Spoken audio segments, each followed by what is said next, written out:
কিছু কিছু ছোট লোক স্বামী আছে, ছোট মন মানসিকতার স্বামী আছে। দুনিয়ার সবাই লাই করতে পারব, টাকা খরচ করতে পারব, কি লাগে দিতে পারব, কিন্তু বউর বেলা আইলে হাতে আর উঠে না কিছু। বলবো নাই, অপচয় করার টাইম নেই। এত অপচয় কিসের? টাকা নাই। কিন্তু মাশাআল্লাহ আমার একজন স্বামী আছে অনেক বড় মনের।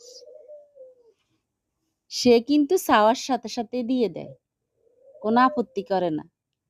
কিন্তু দিদি বলি মাস চলে যায়, সপ্তাহ চলে যায়, আর দেওয়াই হয় না।